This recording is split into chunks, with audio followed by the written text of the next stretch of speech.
Life is precious, and we all have the opportunity of living it to the fullest. Unfortunately, so few of us know how to manage it all. How do we account for our opportunities? How do we account for our time? How do we account for our relationships, health, spirituality, homes, finances, influence, and careers? How do we account for the one life we have to live? I am so glad you asked. In this program, you will find answers to all of these questions and more. Welcome to the Account for Your Life podcast with your host, the healthy accountant himself, Jay Moore. What's happening, everybody? I'm going to welcome you back today. Here's what we're talking about: recognizing divine calls of action. So let's think about this. What is a divine call of action? And when do you actually know that you're being called? Today, we're going to look at, it's a pretty short story. There's not a whole lot to give us the full account, but we're going to look at a snippet of a very famous individual in the Bible. We're going to look at his story, but let's first tackle this divine call of action. Let me ask you a question. When have you felt like you've been called? When have you been felt? See, that's what I want you to think about today as we're going through this. I'll talk a little bit about my divine calls of action. I just want you to think about this because the divine call of action, it's so big that you don't always know what it really means when you do it or when you don't do it. Now, when we look at this story, what if this person did not take the call? So I was thinking about this for myself, and it says, I know that I've been called, and I've been called on several occasions. I talked to you last time about procrastination, and I'm telling you, man, that really hit hard. It hit home because procrastination is one of these things that can really derail and just kind of mess up your whole life, because the more and more you don't do something, the more and more you have not done what you were supposed to do, which means that it just gets you to the point of, in some cases, depression. Many people struggle today with depression because of procrastination. Like I don't know that it's been really talked about, especially media. Is just mental health, but really what I'm seeing is people procrastinating on the things that they should do, and then you beat yourself up, or you're looking back in the mirror, or you're looking at the past and you're saying, oh my goodness, I'm a terrible person, when that's not true. It's just that, you know what, if I don't like what I did yesterday, or if I don't like that I didn't do something yesterday, then I'm going to today do what I have to do. That's why yesterday, when I did the procrastination yesterday, oh my goodness, that had me messed up for a while. For not messed up in a bad way, but had me really, really go into retrospection on what I must do to be a better me, right? Because God has already made me. God has already given me every tool, every strategy. He's given me the principle, and the principles are the most important. So I'm going to take you back to, one specific instance in my life and then we're going to get into the individual that I believe is one of the most powerful and most noteworthy people inside the Bible. Take you back to a time, it was 2016, and it was September. But before September of 2016, there were some things that happened in my life. I lost my brother, just kind of start pushing me. I'd given my life to Christ. I'd given my life to God and said, you know what, God, it's all you. Just take it as you will. And mind you, I wasn't in church. Mind you, I didn't hear a sermon, nor did the pastor baptize me. I was baptized in the Spirit in this office on that day. But I didn't know what I was doing.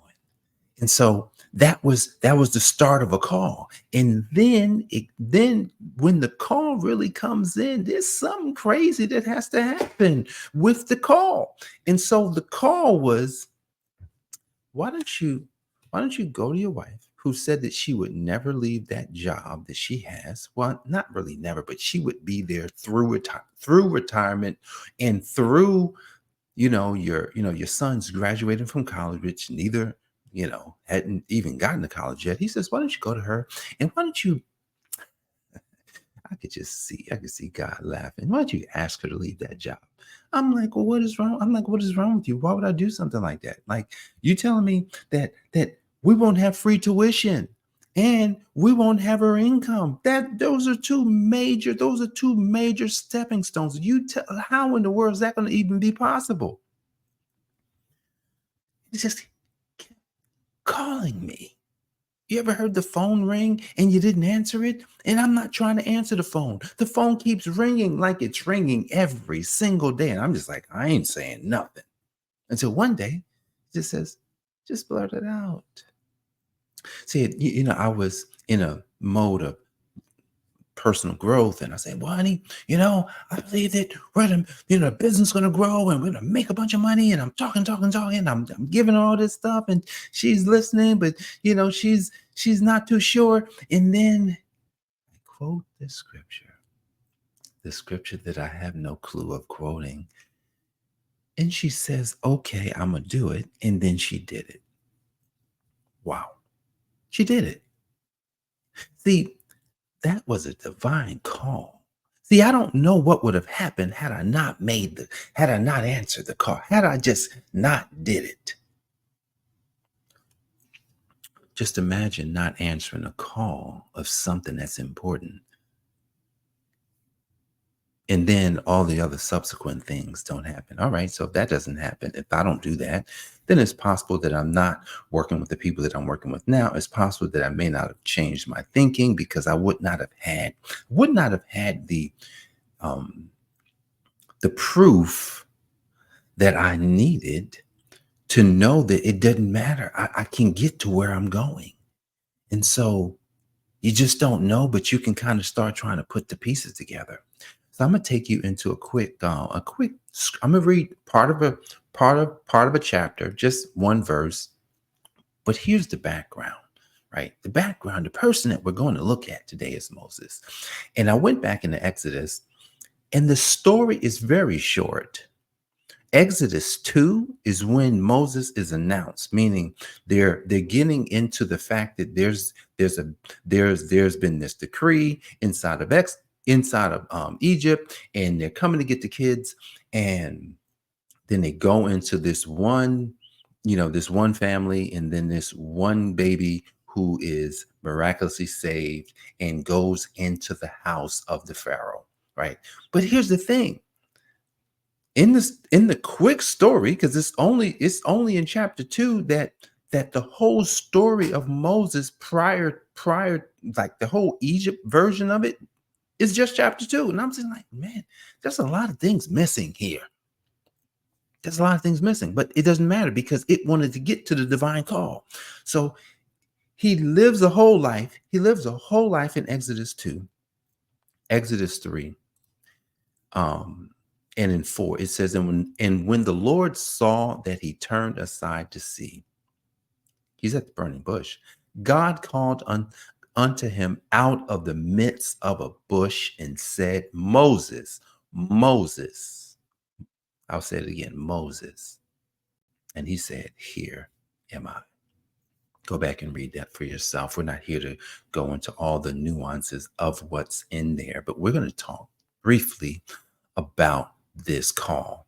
Read this again. And when the Lord saw that he had turned aside to see, Moses had to turn. He had to look because there was something happening.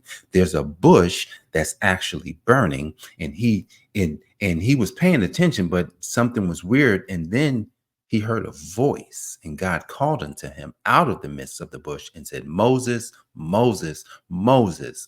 Like he could have called him 10 times. And Moses said, here am I. Divine calls of action. That day was intentful.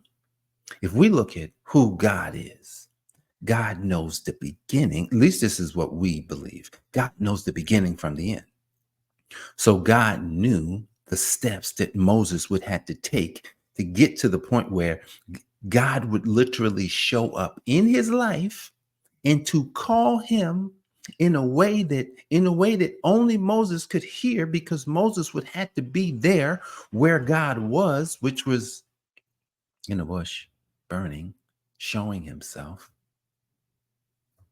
And Moses realized that someone was calling him, and he answered the phone. Hey, it's me. I'm here. See, when you get a divine call, the first thing we got to do is recognize that we've been called. Got to recognize it. Moses recognized it. Even in the story that I'm sharing with you, I had to recognize it. Now, here's the thing. In this story, it doesn't give you a whole lot of nuance of whether or not Moses saw the bush before. What if Moses saw the bush before, but he was like, yo, I ain't even going over there. So we don't know how many times he's been there. See, because the thing about the Bible, if you read the Bible, what you will find in the Bible is like cliff notes. It gives you full power to assume, to imagine, to look for divine understanding. And if I'm taking some divine understanding today, if I'm just looking at my own call, I would say that that wasn't the first time he was called. That wasn't the first time he saw the bush. Jay, wait a second. You trying to interpret the Bible in your own language? Absolutely. Here's why you can do it too. Remember, I said a few minutes ago that God already gave you the principles. See, the principles of the thing is the essence. Like the essence of everything is already on the inside of you. So when we look on the outside of ourselves and we're trying to bring it in, what has to happen is we got to get it to the principle of what's already on the inside of us. That's how you get into this thing that we call knowing, not just believing. We get into a thing called knowing, and the knowing is on the inside of you. So if I'm sharing with you the knowing that happened in my life, then I got to know that that probably happened to Moses. He did not. This is just my assertion here. He saw that bush multiple times. It wasn't until, see, maybe he saw the bush multiple times, but he wouldn't go over there. It wasn't until he went over. And then there's a voice. And then he finally said, you know what? All right, I'm here. Who are you? And then it goes into, I am that I am. So let's think about this. Let's think about how to recognize a divine call to action. One, we have to first, we gotta, answer the call. We gotta first pick it up. We gotta first realize that I'm being called. And as we're being called, we gotta then respond to the call and say, I'm here. It's me. Hey, who's calling? Just like a phone call, who's calling? And if someone's calling me, then why are you calling me?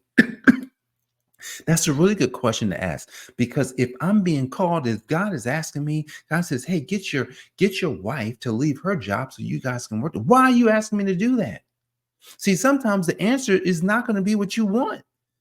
Because I said so is the answer. You don't understand certain things, so I can't give you all the nuances, but what you will get from it, which he didn't tell me,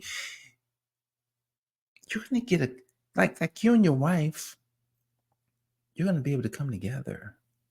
Your kids are going to benefit from you and your wife being together and working together and being home and and just doing something that wasn't happening. That's going to shape your family in a different way. See, God didn't tell me that, because God said, doesn't matter what it is. I just told you to do it. Well, some people say, it's God. Yeah, well, what kind of God just tell you what to do and make you do something? The kind of God who just knows that it's good for you. Just like as a parent, when you have a child and your kid is not wanting to do something, but you're saying, well, just do it, man. I just kind of know what I'm talking about. Don't worry about it. It's the same way. See, when we recognize the call, and I'm about to let you go here. When we recognize the call, just like Moses did, and like I said, Moses probably saw that bush many times. And it wasn't until he finally said, okay, I'm here. What do you want? And when he realized what he was involved with, now I didn't read that part, but when he realized what he was involved with and who he was involved, then he realized that something amazing was about to happen. And that's when he got on his knees. Lord told him to take his shoes off. You're on holy ground. And he realized that, something is about to happen in my life. See, because when this divine call comes in and we answer it, something is about to happen in your life. I'm going to ask you this last question. If you absolutely knew that every desire that you had could be met, but all you had to do was answer the call, would you pick it up? I know, because I said yes. I said yes too. And had I not said yes, then I wouldn't be here, because what I'm doing came after the call.